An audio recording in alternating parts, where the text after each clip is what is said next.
দেখুন, পশ্চিমবাংলায় লাগাতার ষড়যন্ত্র এবং পশ্চিমবাংলায় লাগাতার ওরা এই যে বরাবর ভারতবর্ষে হিন্দু মুসলমানরা একসঙ্গে আছেন।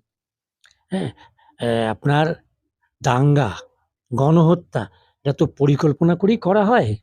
এই পরিকল্পনা বাংলায় বারবার ব্যর্থ হচ্ছে দেখে এরা হতাশ। এই হতাশার বহিঃপ্রকাশ হচ্ছে দিলীপ ঘোষ, শুভেন্দু অধিকারীদের মোথাবাড়িতে যে মেলা হয়েছে ঈদ উপলক্ষে।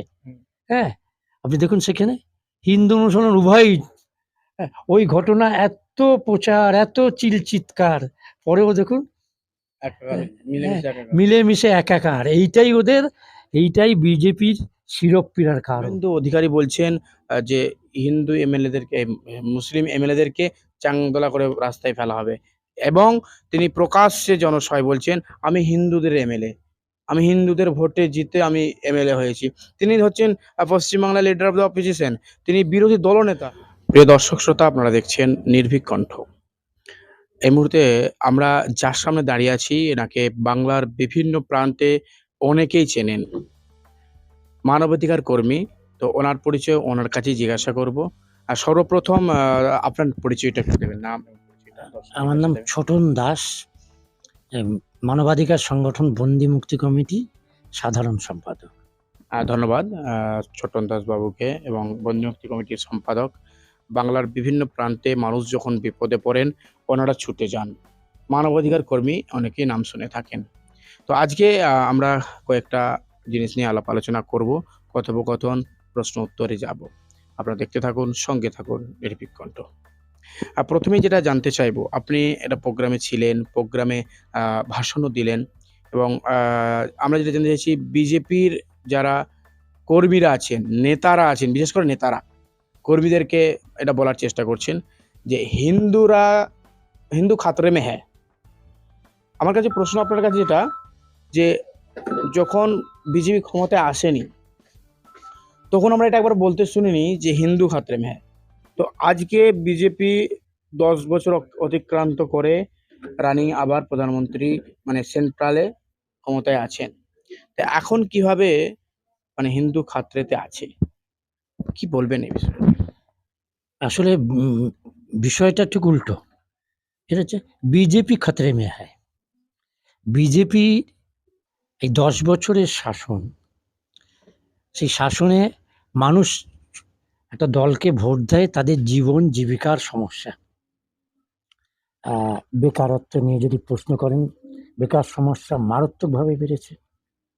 আপনি যুবকদের এবং মহিলাদের কথা যদি বলেন, হ্যাঁ, আমি খালি একটাই উদাহরণ দেবো যে 2014 সালে একটা গ্যাসের সিলিন্ডারের দাম কত ছিল? সবাই জানেন 400 থেকে 425 টাকা। এখন হচ্ছে 1025 ছাড়িয়ে গিয়েছে। ফলে সবচেয়ে আক্রান্ত হচ্ছে মানুষ বিজেপির দ্বারায়, এবং এটা ঠিকই বলেছেন যে এই আক্রান্তদের মধ্যে বেশিরভাগ 85% হচ্ছেন ওনারা যে হিন্দু হিন্দু বলছেন সেই ধর্মের মানুষ। আসলে আক্রমণ এবং সর্বনাশ ক্ষতি করা হচ্ছে ভারতবর্ষের সবাইকে। এবং আপনি যদি দেখেন খালি রেলওয়েতে দুর্ঘটনার প্রশ্ন, কি হারে রেলওয়ে দুর্ঘটনা বেড়েছে এবং রেলের মৃত্যু বেড়েছে। এই সমস্ত মানুষ প্রশ্ন করছে দেখেই এবং বেকায়দায় আছে দেখেই তাদের ষড়যন্ত্র করতে হচ্ছে। এবং আসল আওয়াজটা হচ্ছে বিজেপি খতরে মে হ্যায়। আপনি বলবেন মহারাষ্ট্র, দিল্লি, হ্যাঁ, মহারাষ্ট্র তো বেরিয়েছে যে, এবং দিল্লিতে কত লক্ষ ভুয়া ভোটারকে দিয়ে তারা ভোট দিয়েছেন, এবং হ্যাঁ, ফলে তারা নিজেরা খুব ভালো করে জানেন খুব খারাপ অবস্থায় আছেন। আর পশ্চিমবাংলা তো আরো বেশি খারাপ অবস্থায় আছেন, সেই জন্যই এত চিৎকার করছেন। আসল খাতরাতে আছে বিজেপি, এটাই বলতে চাইছি। একেবারেই। এবং আপনি যদি দেখেন যে শিক্ষা থেকে শুরু করে থেকে, এবং যেভাবে ইতিহাসকেও বিকৃত করছে, মিথ্যাচার করছেন। আপনি দেখুন এবং আন্তর্জাতিকভাবেও বিভিন্ন যে রিপোর্টগুলো সামনে আসছে, আমেরিকায় মোদি বন্ধু দেশ। আমি আমেরিকান জনগণ আমাদের বন্ধু, নিঃসন্দেহে এটা। কিন্তু আমেরিকান প্রশাসন তো মোদির বন্ধু। তো ওইখানে একটা সংস্থা আছে, তার নাম হচ্ছে USA commission on international religious freedom, আন্তর্জাতিকভাবে ধর্মীয় স্বাধীনতা। এই ধর্মীয় স্বাধীনতার প্রশ্নে ভারতবর্ষ সম্পর্কে তারা যে মন্তব্য করেছেন সেটা অতীতে কখনো হয়নি। বলছেন যে আপনার সেই রিপোর্টে বলছেন যে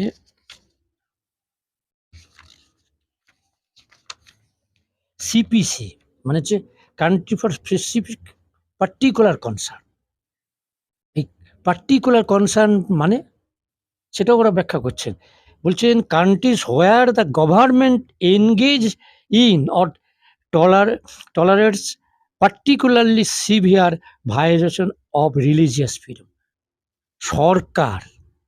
সরকার নির্দিষ্টভাবে ধর্মীয় স্বাধীনতা ভঙ্গ করছেন, ধর্মীয় স্বাধীনতা খর্ব করছেন, সেই দেশগুলোকে বলা হয় কান্ট্রি ফর পার্টিকুলার কনসার্ন। অত্যন্ত উদ্বেগজনক দেশ। ভারতবর্ষের মর্যাদাকে এরা কোথায় নামিয়েছে। বলছেন উদ্বেগজনক দেশ ভারতবর্ষ। এবং ওরা যে তালিকা দিয়েছে, আপনি যদি ওই রিপোর্টের 22 পাতায় দেখেন ওদের তালিকা, সেই তালিকাতে দেখবেন যে স্পেসিফিকভাবে নির্দিষ্টভাবে ওরা বলছে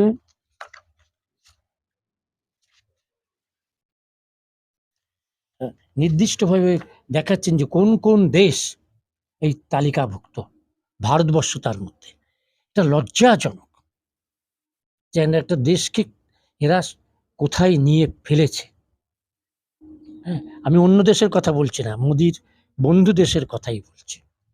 ফলে এই সমস্ত জায়গা থেকে দৃষ্টি ঘোরাবার জন্য, এবং আরেকটি আন্তর্জাতিক রিপোর্ট, এবং এইসব রিপোর্টগুলো নিয়ে আমাদের পররাষ্ট্র দপ্তর মন্তব্য করতে বাধ্য হচ্ছেন।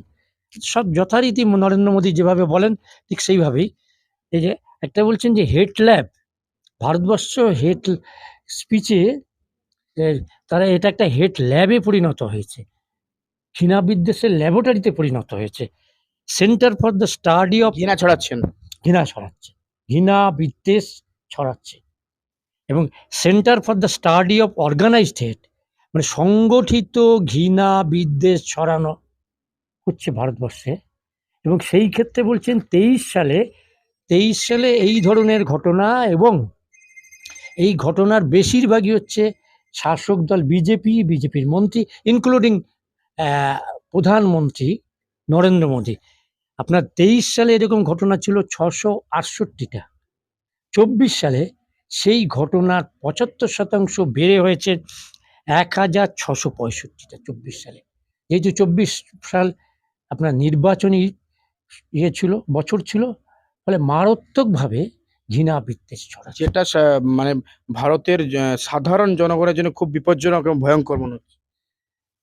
সাধারণ জনগণ এবং ভারতবর্ষের ঐতিহ্যের প্রতি অত্যন্ত বিপজ্জনক, সংবিধানের প্রতি বিপজ্জনক। আর দুর্ভাগ্য এটা যে এই ঘৃণা বিদ্বেষের বিরুদ্ধে আদালত এবং কনস্টিটিউশনাল অর্গানাইজেশন যেগুলো আপনার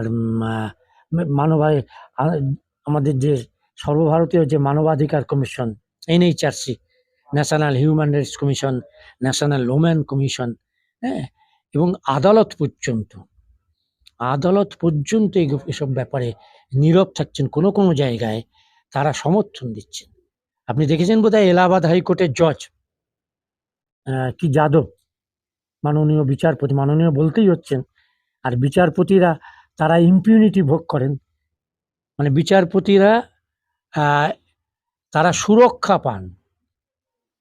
কিন্তু দেখা যাচ্ছে যে ওই বিচারপতি, এলাহাবাদ হাইকোর্টের বিচারপতি মিস্টার যাদব, শেখর কুমার যাদব, হ্যাঁ, তিনি যে ধরনের কুৎসিত মন্তব্য করেছেন, দেশের একটা অংশকে বলছেন পাকিস্তান, মুসলিমদের সম্পর্কে বলছে কাঠমোল্লাবাদী, তারপরেও দেখবেন সে বহাল তবিয়তেই পদে রয়েছেন। সুপ্রিম কোর্ট তার কেশাগ্র স্পর্শ করতে পর্যন্ত পারেননি। এমনকি তাকে বিচার বিভাগের দৈনন্দিন কাজ থেকে পর্যন্ত বিরত করতে। ফলে এটা খুব বিপজ্জনক। একদমই আমি আরেকটা যাদের অধিকার, যাদের উপর মানুষ সমস্ত এভিনিউ, সমস্ত পথ যখন বন্ধ হয়ে যায়, মানুষ তো বিচারালয়ের দ্বারস্থ হয়। হ্যাঁ? দেখা যাচ্ছে যে সেই বিচারালয় পর্যন্ত এই ধরনের এটা সংবিধান বিরোধী দেখা গেল তারাও নীরব থাকছেন। ফলে এই বিপজ্জনক একমাত্র দেশের জনগণ এগিয়ে আসছেনও।